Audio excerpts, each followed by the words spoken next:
중요한 순간마다 삶의 발목을 붙잡고 삶을 악순환의 소용돌이에 빠져들게 하는 문제를 겪어보셨습니까?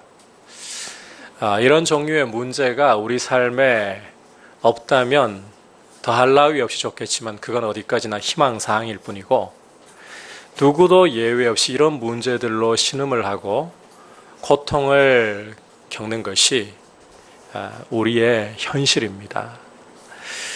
이런 일을 겪을 때에 여러분은 어떻게 이 문제를 해결하셨습니까? 해결을 볼 수 있다면 다행인데, 해결은커녕 비슷한 상황만 발생하기만 해도 또 이전처럼 똑같이 반응하고 악순환이 반복되는 이런 모습 때문에 심한 고민 가운데 빠져 있지는 않습니까? 아니, 고민조차도 이제는 사치이고 문제 앞에서 체념하고 있는 이런 일은 우리에게 없습니까? 야곱 역시 삶을 악순환에 빠져들게 하는 문제를 안고 있었던 사람입니다. 하지만 우리가 이제 오늘 말씀부터 이후로 갈수록 야곱은 이 악순환의 고리를 삶에서 끊어내기 시작하고 믿음으로 위로 올라가는 삶을 점점 살아가는 것을 분명히 볼 수가 있습니다. 도대체 이렇게 할 수 있는 비결이 무엇일까요? 어떻게 해야 우리 삶의 결정적인 순간마다 발목을 잡아버리고 악순환에 빠지게 만드는 이런 문제를 끊어내고 그리고 믿음으로 위로 올라가는 삶을 살아갈 수 있을까요? 오늘 여러분과 함께 이 악순환의 고리를 잊게 만드는 문제의 원인과 그리고 어떻게 해야 적극적으로 이 문제를 해결해 나갈 수 있을까 함께 보려고 합니다. 자, 악순환의 고리가 이어지게 되는 원인 한번 따라할까요? 불신과 헛된 것을 의지하는 것 때문입니다. 여러분, 우리 삶의 이 악순환의 고리가 이어지게 되는 근본 원인을 따져보면 결국 불신과 헛된 것을 의지하는 것이 문제의 원인에 있습니다. 지난 시간에 야곱이 라반의 집에서 봤던 아람 라반의 집에서 어떻게 이 알거지에서 그야말로 이 겁으로 탈바꿈을 하게 되는지 과정을 보았습니다. 아내를 얻는 대가로 라반에게 14년을 섬긴 후에 야곱은 고향 땅 가나안으로 돌아가려고 작정을 했습니다. 왜냐하면 이 외삼촌 라반 밑에 있어봤자 14년 겪어보니까 도대체 이 외삼촌이라는 사람은 자기에게 한 푼도 챙겨주려는 생각 없고 오히려 착취하려고만 하거든요.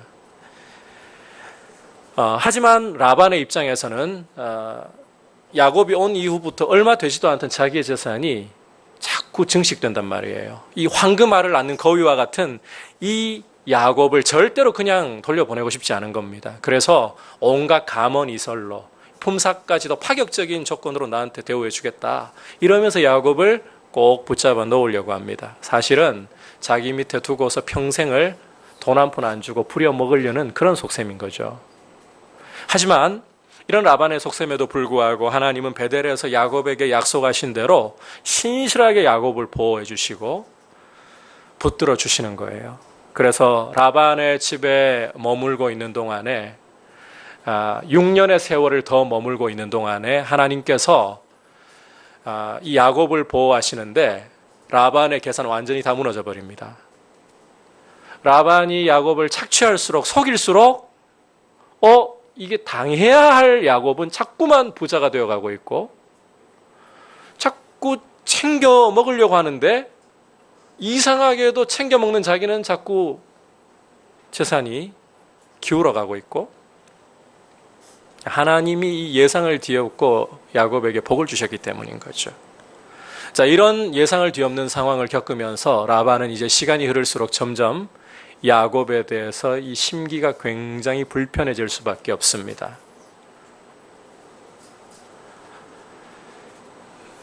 결국 어떤 상황까지 가느냐. 1절, 2절 오늘 1절, 2절 말씀을 보시면 야곱의 아들들에게서 불평이 터져 나오는 이 본격적인 야곱에 대한 이 불편함이 터져 나오는 상황이 됐어요.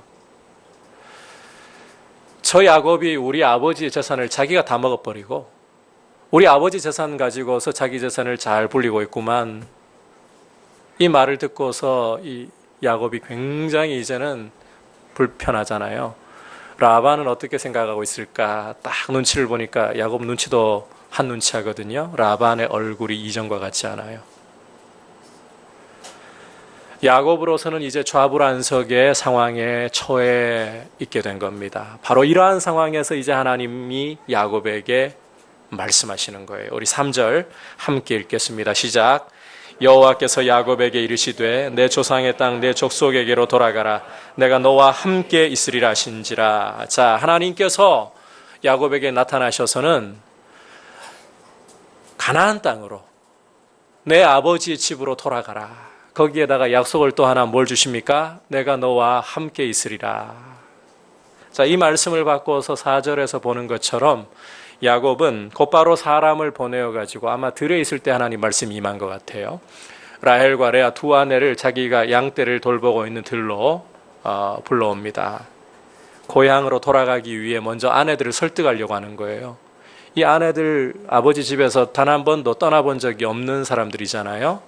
먼저 이들을 설득을 해야 가나안 땅으로 돌아갈 거 아닙니까? 자, 이어지는 5절부터 13절까지는 야곱이 자기 아내들이 왜 가나안 땅으로 돌아가야 할까?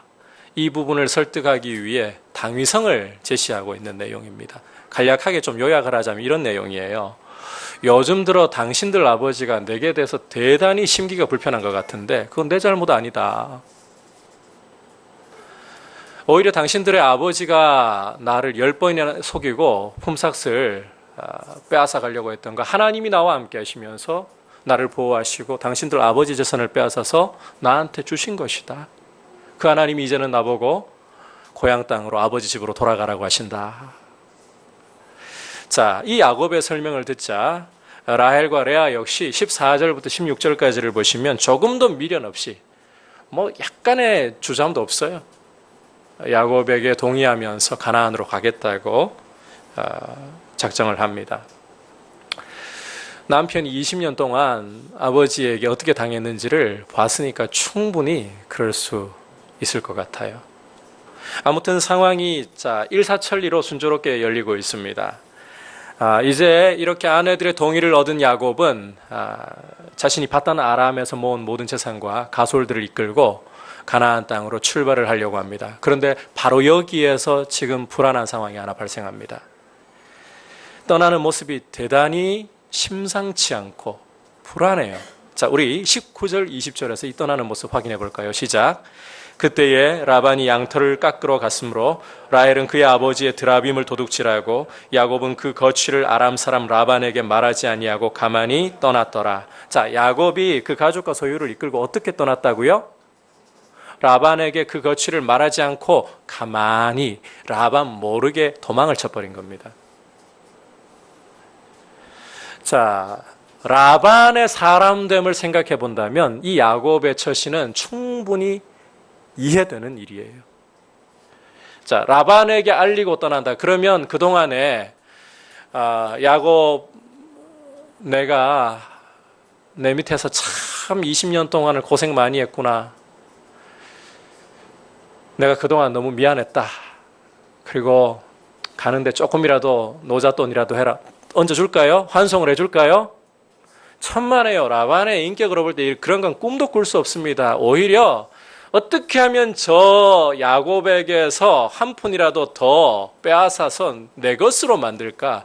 이 궁리를 할 게 틀림이 없는 이런 인격을 가지고 있는 게 바로 라반이기 때문이에요. 따라서 야곱이 라반이 양털을 깎으러 간 사이에 조용히 몰래 도망가는 거 이거 충분히 우리가 이해할 수가 있는 일인 겁니다.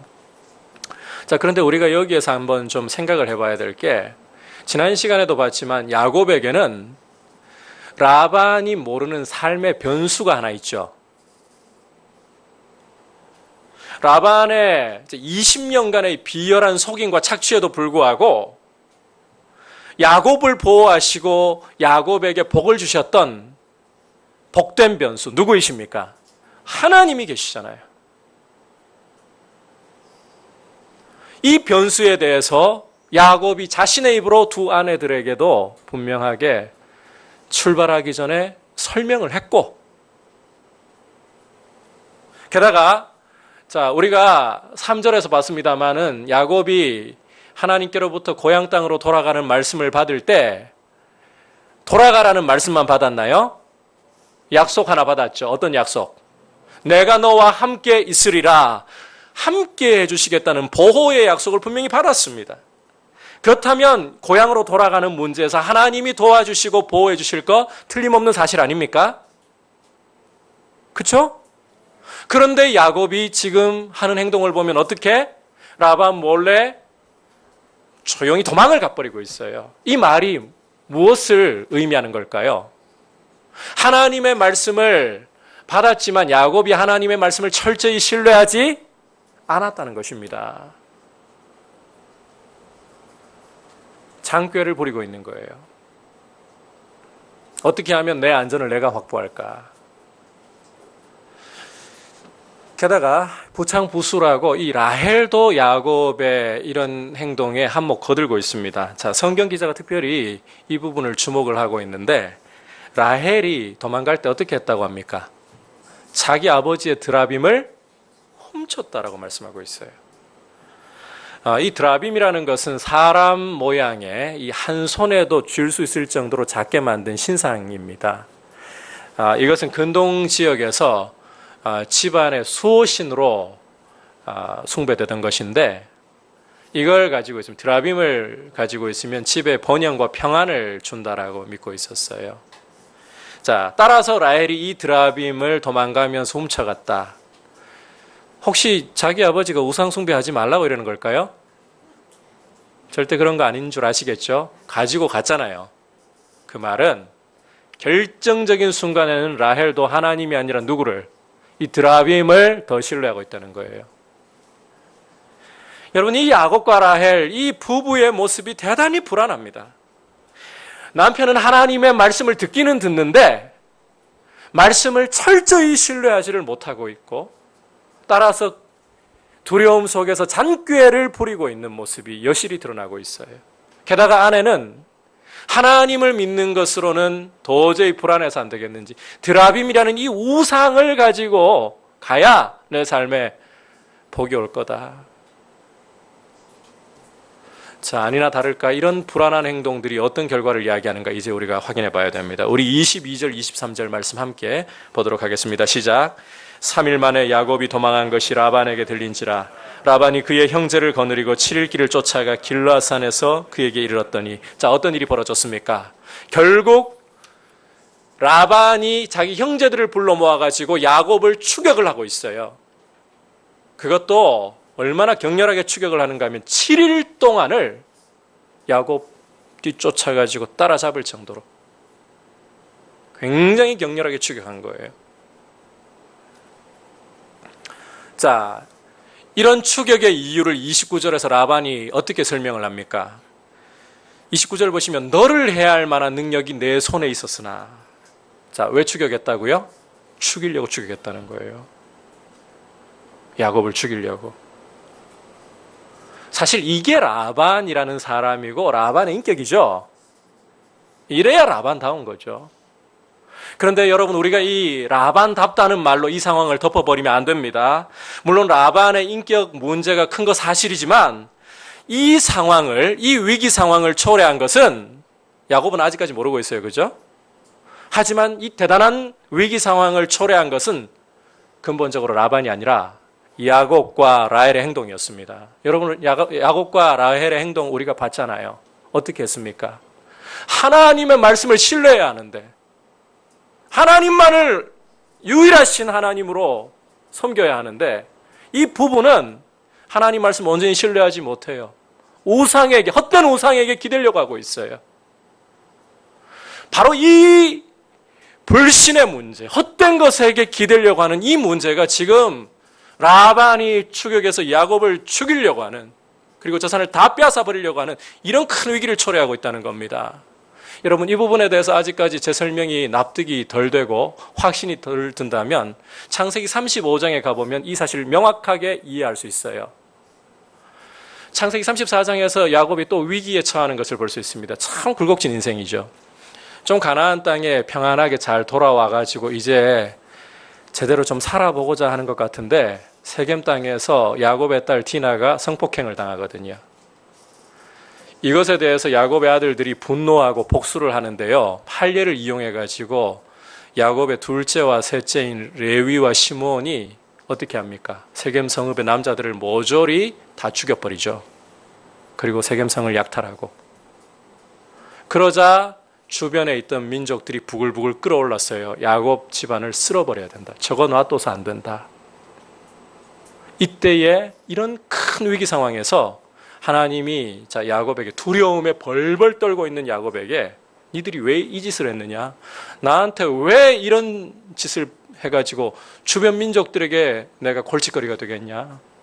벌벌 떨고 있는데 하나님이 말씀하시거든요. 너는 지금 당장 다 정리하고 형 에서의 낯을 피해서 도망하던 때에 내가 너에게 나타났던 베델로 올라가라. 거기서 나한테 단을 쌓아라. 그러자 야곱이 어떻게 하는가 하면 사람들에게, 집안 사람들에게 모조리 옷을 다 갈아입고 집안에 숨겨놨던 우상 다 버리라고 합니다.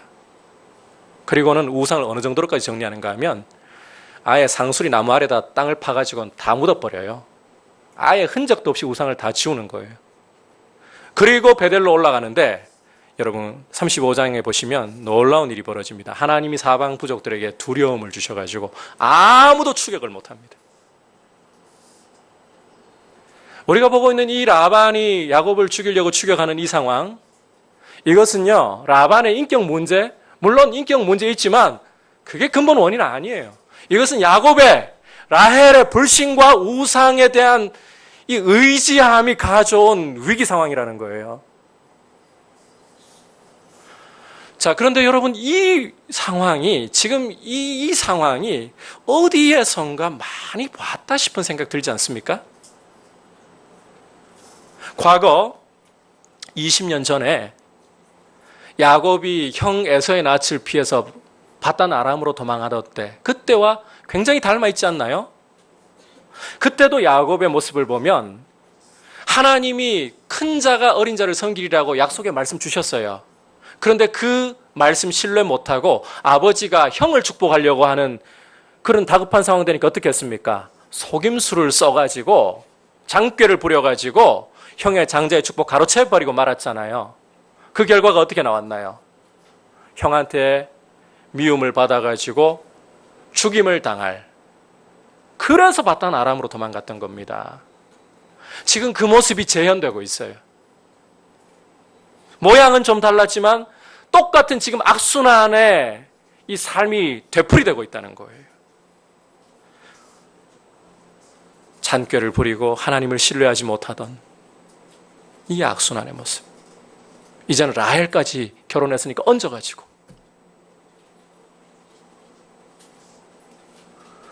여러분 이걸 보면 우리 삶의 발목을 잡는 이 악순환의 문제, 악순환의 늪에 빠져드는 이 문제는 결단코 외부에나 다른 사람의 탓의 원인이 있는 게 아니에요.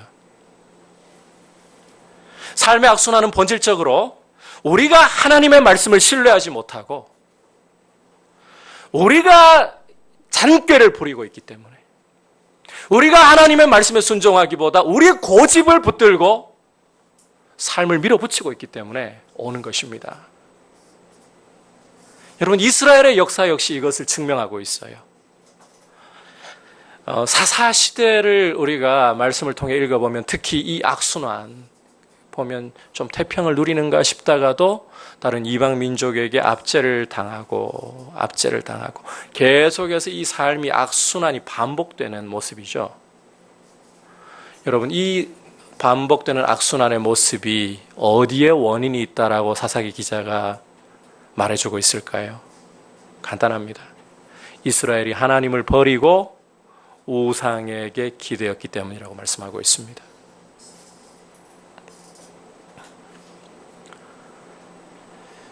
그런데 이게 또 야곱의 문제이고 이스라엘의 문제로 끝나면 좋겠는데, 자, 여러분 이 악순환의 문제는 사실 우리의 문제입니다. 너무 익숙한 경험이고 결정적인 순간마다 이 악순환이 우리 발목을 잡아가지고 늪에 빠져버린 경우 너무 많다는 게 우리의 인생의 가장 큰 딜레마 중에 하나예요. 특히 이 관계의 문제, 오늘 말씀에서 야곱의 경우도 이 관계의 문제가 큰 딜레마거든요. 이 관계 문제가 대표적이에요. 누구나 한 번쯤은 필수적인 코스인 것처럼 관계 문제로 굉장한 어려움을 겪습니다. 여러분, 우리가 어딜 가든지 간에 우리 마음을 어렵게 하고 불편하게 만드는 사람 꼭 한 사람씩은 주변에 있어요. 그죠? 나는 피스메이커니까 어딜 가든지 내가 가는 곳에는 다 해피해. 뭐 이러시는 건가요? 그런 사람이라 할지라도 말 못해도요, 어딜 가든지 간에 꼭 내 마음을 너무 어렵게 하고 불편하게 만드는 이런 관계 문제로 어려움을 꼭 겪습니다. 꼭. 그래서 우리가 가장 쉽게 택하는 방법이 뭔가 하면 피해야지, 도망을 가려고 하거든요. 자, 도망가서 다른 자리에 그 사람 없는 곳에 갔습니다. 그런데 문제는 그 자리에서 그 사람은 없는데 또 다른 사람이 마음을 어렵게 하는 똑같은 일이 반복이 된다는 거예요. 제가 지금 이 관계의 문제가 대표적이기 때문에 한 예로 들었습니다마는 우리 삶의 이 중독의 문제, 반복되는 이 습관의 문제, 이 역시 우리 삶의 이 악순환의 고리로서 우리를 계속해서 고통스럽게 만들고 고민하게 만듭니다. 이런 문제들이 우리 가까이에 있고 언제든지 일어날 수가 있습니다. 여러분, 이런 문제들의 원인이 어디에 있다고 생각하십니까? 거듭 강조하지만 이런 문제의 원인은 밖에, 외부에 있는 것이 아니라 바로 내 안에 있는 거예요. 한번 따라 합시다. 내 안에 문제의 원인이 있습니다. 내 안에 하나님을 신뢰하지 못하고 말씀의 인도를 따라 순종하지 못하는 바로 그 고집스러운 모습이 바로 이 문제의 원인인 거예요. 따라서 우리는 남 탓하거나 환경 탓을 해서는 안 됩니다. 저 사람만 없어진다면 내 인생이 풀릴 건데, 이 문제 상황만 해결된다면 내 삶이 풀어질 건데 천만에요. 여러분, 삶의 악순환을 가져오는 이 잘못된 고리를 끊어버리기를 원하십니까? 그렇다면 외부로 향해 있던 눈을 돌려서 내면을 돌아볼 수 있기를 축복합니다. 내 안에 이 은밀히 숨어있는 말씀을 신뢰하지 못하는 모습, 하나님의 말씀과 내 잘못된 계산이 뒤섞여가지고 마치 말씀대로인 것처럼 생각하고 있지만 내 고집을 움켜잡고 있는 모습, 환경을 보고 불평하려고 했던 모습들, 내 계산대로 다 가려고 했었던 모습들 철저히 직면하고 돌아볼 수 있길 축복합니다. 그렇지 않고 외부로만 눈을 돌려가지고 이 문제는 저 환경 탓이야, 저 사람 탓이야, 절대로 악순환의 고리를 끊어내지를 못합니다. 여러분, 우리는 다시금 비슷한 상황이 다가오기만 해도 똑같이 반응하는, 가정이 박살이 나버릴 정도로 가족 간의 불화가 일어나고 주변에 사람들 다가오게도 못 만들 정도로 사람을 찌르는 모습으로 악순환을 반복할 수가 있습니다. 하나님은 이런 악순환의 늪에 빠져서 우리 그리스도인들이 인생 허비하는 거 원하고 계시지 않습니다. 여러분, 악순환의 늪에서 벗어나서 믿음으로 위로 올라갈 수 있는 축복된 삶을 살아가시길 원합니다. 따라서 밖을 보면서 외부 탓, 남 탓하지 말고 오히려 주님의 거룩한 말씀의 빛을 내 안에 비추어 주셔서 내 안에 있는 하나님을 신뢰하지 못하는 이 불신의 문제와 헛된 것에 기대어서 내 인생의 안정을 얻으려고 하는 이 노력을 끊어내어 버릴 수 있기를 주의 이름으로 축복합니다. 자, 이제 그러면 적극적으로 이 악순환의 고리를 끊게 되는 시작이 무엇인가? 적극적인 의미에서. 자, 한번 따라 합시다. 하나님의 신실한 사랑을 경험하는 것입니다. 여러분, 우리 삶에 하나님의 이 신실한 사랑을 경험해야만 악순환의 고리가 끊어집니다. 자, 이제 야곱의 상황으로 돌아와 보시죠. 야곱이 라반에게 따라잡히기 일보 직전입니다. 자, 그런데 여기에 놀라운 일이 하나 벌어지고 있어요. 우리 함께 24절 보도록 할까요? 시작. 밤에 하나님이 아람 사람 라반에게 현몽하여 이르시되 너는 삼가 야곱에게 선악간에 말하지 말라 하셨더라. 자, 어떤 일이 일어났습니까? 밤에 꿈에 하나님이 라반에게 나타나신 거예요. 그리고는 라반에게 말씀하시기를 삼가 야곱에게 선악간에 말하지 말라. 자, 라반이 야곱을 추격한 의도 29절에서 봤잖아요. 죽이려고 하는 것이었죠. 그리고 재물과 이 딸들과 손자들 다 빼앗아 가려고 하는 것이었습니다. 라반 자체만 봐도 그런 사람이에요. 그런데 이제는 거기에 명분까지, 좋은 명분까지 생겼거든요. 어떤 명분이 생겼을까요? 두라빈이 사라졌잖아요. 그런데 사라진 때가 보니까 언제인가요? 야곱이 도망갈 때. 따라서 드라빈 훔친 도둑놈이라고 야곱을 추격해가지고 죽여버리려고 하는 거예요. 이 당시에 근동 지역에서는 드라빈 같은 이런 신상 훔쳐가면 사형이었거든요. 자, 그런데 라반이 야곱을 따라잡기 바로 직전에 하나님이 꿈에 라반에게 나타나셔서 경고를 하신단 말이에요. 너는 삼가 야곱에게 선악간에 말하지 말라. 우리에게 좀 와닿게 번역을 하자면 너 야곱에게 입도 뻥근하지 말아라. 하나님이 라반을 막으시는데 아예 입까지도 완전히 막아버리신 겁니다. 여러분, 야곱을 보면요, 하나님을 믿어도 반쪽짜리로 믿었어요. 말씀을 순종은 하는데 반쪽짜리로만 순종을 했어요. 보이지 않는 하나님보다 눈에 보이는 라반이라는 큰 벽이 두려워가지고 어떻게 해서든지 간에 내 안전을 확보할 길을 내가 마련해야지. 그래서 도망가는 길을 선택했어요. 근데 여러분, 이런 야곱의 모습에도 불구하고 하나님은 신실하게 약속하신 대로 야곱에게 보호하시고 함께 하시는 이 은혜를 포기하지 않고 주고 계신다는 거예요. 이처럼 연약함에도 불구하고 변함없이 붙들어 주시고 보호해 주시는 이 하나님의 신실한 사랑 때문에 야곱은 이제 변화가 시작되기 시작합니다. 여러분, 사람이 바뀌는 게 자기 실력이 아니에요. 한번 따라합시다. 하나님의 사랑 때문에, 하나님의 신실한 사랑 때문에 사람이 바뀌게 되는 거예요. 하나님의 사랑을 경험할 수 있기를 축복합니다. 자, 이제 이 부분 좀 더 깊게 보도록 할게요. 자, 이제 계속해서 경고를 받은 라반이 야곱에게 어떻게 하는가 한번 보십시오. 자, 25절에서 29절까지를 보시면 이제 라반이 야곱을 따라잡았습니다. 하지만 원래 계획대로 야곱을 치지 못해요. 야곱에게 선악간 말하지 말라. 삼가 선악간에도 말하지 말라. 입도 뻥긋하지 말라. 경고를 받았으니까. 자, 그러니까 이 라반이요, 달리 할 말이 없어요. 그래서 이 뻘쭘한 상황을 어떻게든 좀 풀어보려고 말을 하는데, 너 왜 내 딸들, 손자들 포로로 끌고 가는 것처럼 끌고 갔니? 말만 했더라면 내가 잔치 베풀어가지고 환송을 해주었을 텐데. 마음에도 없는 말을 하고 있죠. 이 뻘쭘한 거예요, 이게. 그런데요, 이렇게 말을 하다가 도저히 다음 말을 안 하고는 분통 터져서 못 견디겠는지 속에서 이 화가 올라오고 있는 것 같아요. 이렇게 말을 흘립니다. 우리 29절 함께 읽어보겠습니다. 시작.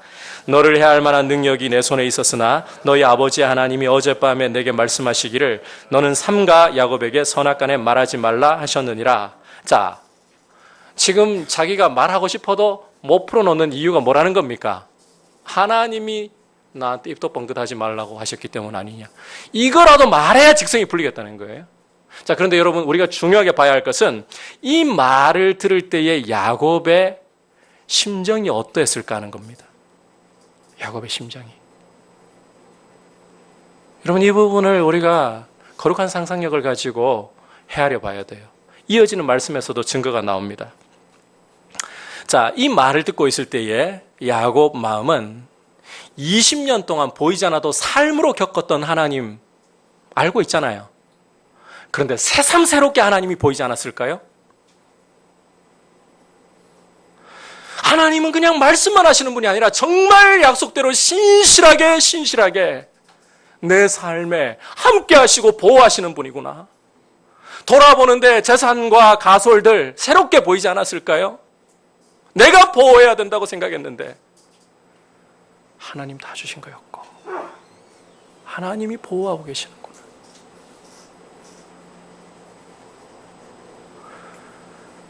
여러분, 그렇게 생각할 수밖에 없는 게 이 말을, 자, 야곱을 보호하셨다라고 말하는 이가 누구입니까? 야곱 죽이려고 쫓아온 라반이기 때문에 더더욱 그럴 수밖에 없는 거예요. 이제 이후로부터 보면요, 야곱이 굉장히 당당하게 변화되고 있는 것을 말씀 속에서 증거로 볼 수가 있습니다. 자신감이 차 있어요. 특히 이 30절 라반이 그래도 마지막으로 비장의 카드 하나는 내밀려고 하거든요. 너 드라빔 왜 훔쳐갔니? 여기에 대한 대답을 할 때 보면 여러분 야곱의 말을 한번 좀 들어봐야 돼요. 어떻게 대답을 하고 있는가? 자신감에 차 있는 모습이 확실히 드러나요. 우리 31절, 32절 함께 읽어볼까요? 시작. 야곱이 라반에게 대답하여 이르되 내가 생각하기를 외삼촌이 외삼촌의 딸들을 내게서 억지로 빼앗으리라 하여 두려워하였음이니이다. 외삼촌의 신을 누구에게서 찾든지 그는 살지 못할 것이요 우리 형제들 앞에서 무엇이든지 외삼촌의 것이 발견되거든 외삼촌에게로 가져가소서 하니. 자, 거기까지만 볼게요. 지금 그 라반이 야곱의 아내들을 억지로 빼앗을까봐 두려워서 도망갔다. 자, 이 설명에서부터는요, 야곱에게 이전에 없던 모습이 하나 보입니다. 정직함이 보여요. 이전 같으면 속였어요. 거짓말했어요. 그런데 이제부터는 이 야곱의 말에는 거짓말과 속이려는 그런 모습이 사라져버리고 없습니다. 눈 녹듯이 사라져버렸어요. 그리고 그 다음에 하는 말은 굉장히 자신감 있는 게, 자, 외삼촌 한번 뒤져보십시오. 드라빔 훔쳐간 사람이 있는가? 있으면 그 사람 죽습니다. 그리고 외삼촌 것 발견하는 즉시 다 가져가십시오. 지금 자신감이 차 있다는 거예요. 물론 한 가지는 모르고 있어요. 드라빔 누가 훔쳐간 거? 라헬이 훔쳐간 거. 자, 이 문제는 오늘 이야기하려고 하는 문제가 아니기 때문에 중요해도 다음 시간에 다루도록 하고요. 여러분이 주목해야 될 것은 야곱의 말은 지금 정직해져 있고 자신감이 차 있다는 거예요. 자, 이 드라빔을 뒤져가지고요, 라반이 찾지 못할 때에 이 당당함은 한층 더 올라가고 있습니다. 우리 36절, 37절에서 확인해 보도록 하겠습니다. 시작. 야곱이 노하여 라반을 책망할세 야곱이 라반에게 대답하여 이르되 내 허물이 무엇이니까? 무슨 죄가 있기에 외삼촌께서 내 뒤를 급히 추격하나이까? 외삼촌께서 내 물건을 다 뒤져보셨으니 외삼촌의 집안 물건 중에서 무엇을 찾아내었나이까? 여기 내 형제와 외삼촌의 형제 앞에 그것을 두고 우리 둘 사이에 판단하게 하소서. 여러분 어떻습니까? 보니까 입장이 완전히 뒤집어져 있는 것 같지 않습니까? 앞서 라반이 야곱을 추격해 왔을 때만 해도 야곱은 라반을 보고 깜짝 놀랐을 거예요. 두려움에 밖으로는 표현 안 해도 덜덜 떨면서 도대체 무슨 봉변을 당할까. 그런데요, 지금은 완전히 뒤집어져 있어요. 라반이 야곱을 책망하던 입장에서 거꾸로 뒤집어져 가지고 야곱이 오히려 화를 내면서 라반에게 큰 소리를 치고 있어요. 라반은 야곱 앞에 할 말이 없어졌고,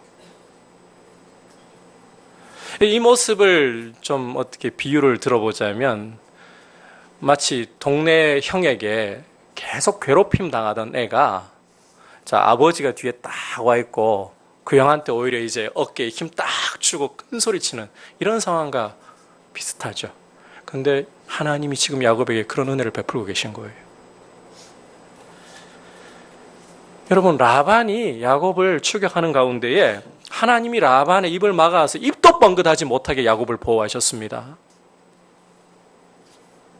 이 상황을 야곱이 라반의 입술을 통해서 증거를 들으면서 지금 야곱 안에서 변화가 일어나고 있는데 새로운 확실한 깨달음이 속에서 올라오기 시작하고 있는 거예요.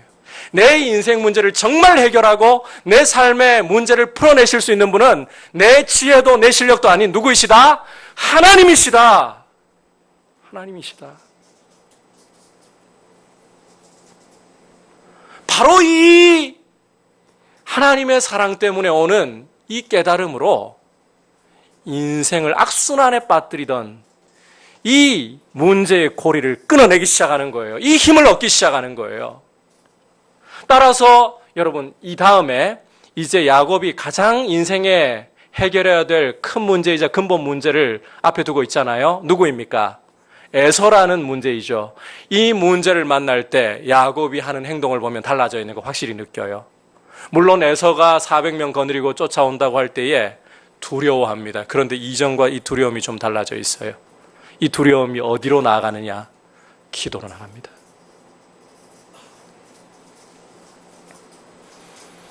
여러분, 인생의 발목을 잡는 우리 삶의 악순환의 이 문제의 고리를 끊어내는 거 우리 실력으로 하는 거 아닙니다. 사람은 죽었다 깨어나도 자기 안에 있는 불신과 헛된 것을 의지하려는 이 고집을 안 꺾습니다. 절대로 안 꺾습니다. 이것은 하나님의 사랑을 경험할 때에만 끊어낼 수가 있는 거예요. 하나님의 약속이 얼마나 확실한지, 하나님이 얼마나 약속대로 신실하게 우리를 보호하시고 우리의 삶을 붙들어 주시는지, 이 사랑을 경험할 때에만 우리 속에 불신을 내려놓으려고 하는 거예요. 고집을 꺾으려고 하는 거예요.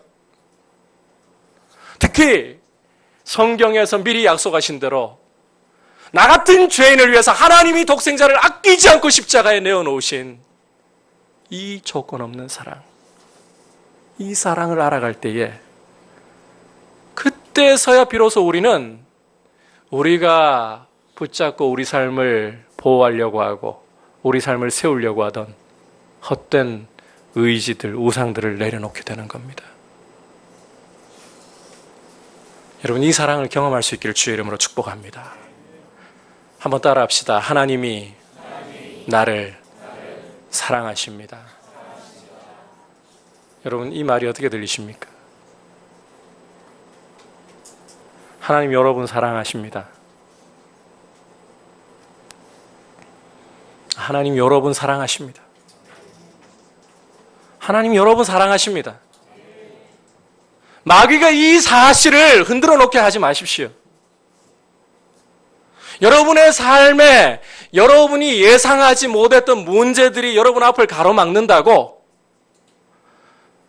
돈 문제가 여러분을 거세게 가로막는다고, 여러분의 몸에 심각한 질병의 문제가 여러분의 삶을 가로막는다고, 또 여러분의 삶에 내가 이걸 풀 수 있을까 상상조차 이 답을 생각할 수 없을 정도로 큰 문제가 여러분을 가로막는다고 하나님이 여러분 사랑하지 않는다고 생각하지 마십시오. 여러분, 이와 같은 때에도 하나님은 여전히 여러분을 사랑하고 계십니다. 한번 따라할까요? 우리가 아직 죄인 되었을 때에 그리스도께서 우리를 위하여 죽으심으로 하나님께서 우리에게 대한 자기의 사랑을 확증하셨느니라. 여러분, 하나님 여러분 사랑하십니다. 이것은 확실한 증거입니다. 여기에 이견을 달 수 있는 반박은 없습니다. 아무리 사탄이 거세게 여러분을 공격하면서 하나님이 마치 여러분을 사랑하지 않는 것처럼 느끼게 만들려고 이 사실은 안 변합니다. 여러분, 구름이 아무리 끼어 있다 할지라도 그 너머에 태양은 여전히 빛나고 있습니다. 이 사실을 바뀌지 않는 것보다 더 확실한 게 뭐냐? 하나님이 나를 사랑하고 계신다는 사실이에요. 증거로 독생자를 십자가에 아끼지 않고 내어주셨어요. 여러분이 구하기도 전에 이미 독생자를 십자가에 주셨습니다. 여러분, 삶의 악순환의 고리를 끊어버리고 이제는 믿음으로 위로 독수리처럼 날아오르기를 원하십니까? 그렇다면 이 하나님의 사랑에 붙잡힐 수 있는 귀한 은혜 주시기를 축복합니다. 이렇게 하기 위해서 우리 편에서 적극적으로 힘써야 할 두 가지가 있습니다. 첫 번째로 한번 따라합시다. 기도를 힘써야 합니다. 두 번째로 하나님 약속 붙들고 어금니 악물고라도 인내해야 합니다. 여러분, 기도로 주님이 십자가에서 단번에 자신을 제물로 드리셔서 지성소까지 나아가심으로 우리에게 열어주신 이 길을 따라 보좌 앞까지 담대히 나아가십시오. 기도하십시오. 기도할 때 하나님 사랑을 더욱더 깊이 알 수 있어요. 아울러서 여러분, 하나님 말씀보다 확실한 게 없습니다. 또 강조합니다. 여러분, 우리 눈앞에 보이고 있는 이 현실 세계보다 더 확실한 게 뭐냐? 하나님의 말씀입니다. 이 말씀으로, 보이지 않는 하나님의 말씀으로 눈에 보이는 이 모든 세계가 만들어졌습니다. 따라서 하나님 말씀보다 확실한 게 없어요. 인내는 어디서 나올 수 있는가 하면요, 말씀이 확실하다. 눈물이 나는 상황에서도 어금니를 악물고 하나님 말씀 확실하기 때문에 이 말씀 붙듭니다. 이게 인내예요. 이런 인내가 있을 때 여러분은, 제가 단언하건대 하나님 보좌 앞으로 나아가며 말씀 붙들고 어금니 악물고라도 말씀 때문에 견디고 있을 때에 이것은 고통으로 끝나지 않습니다. 하나님의 사랑이 여러분의 마음을 반드시 잡을 줄 믿습니다. 그리고 여러분의 삶을 붙잡고 있는 이 악순환의 고리가 아무리 견고하고 큰 것이라 할지라도 이것 하나님의 사랑이 우리 마음에 들어오기 시작할 때 끊어내지고, 그리고 믿음으로 위로 올라가는 삶이 시작되는 줄 믿습니다. 이런 복된 삶을 여러분은 꼭 누리시는, 인생의 악순환의 늪에 빠져서 허우적거리는 것이 아니라 믿음으로 독수리처럼 위로 올라가는 귀한 성도님들 되시기를 주의 이름으로 축복합니다. 오늘 우리가 이 밧단 아람을 떠나서 가나안 땅으로 야곱이 돌아가는 과정 봤습니다. 이 과정에서 어떻게 해야 인생의 발목을 잡는 악순환의 고리 끊어낼까를 보았습니다. 여러분, 두 가지를 꼭 기억하십시오. 첫 번째로는 이 모든 악순환의 고리의 원인이 내 안에 있구나. 자신을 직면하십시오. 외부로 눈을 돌려서 환경 탓, 사람 탓하지 마십시오. 내 안의 불신과 헛된 것을 의지하려는 태도를 끊어버리시길 바랍니다. 두 번째로, 하나님의 사랑과 그 신실하심에 붙잡힐 수 있도록 그 은혜를 경험하게 해달라고 여러분 두 가지 힘써야 돼요. 적극적으로 기도를 힘쓰시고, 하나님의 약속이 가장 확실합니다. 이 약속을 어금니 악물고라도 꼭 붙잡고 인내하면서 하나님의 사랑을 알고 여러분의 삶이 믿음으로 야곱처럼 갈수록 더 빛이 나는, 믿음의 빛이 나는 귀한 삶 되시길 축복합니다. 우리 같이 주님 앞에 고백으로 나아가겠습니다.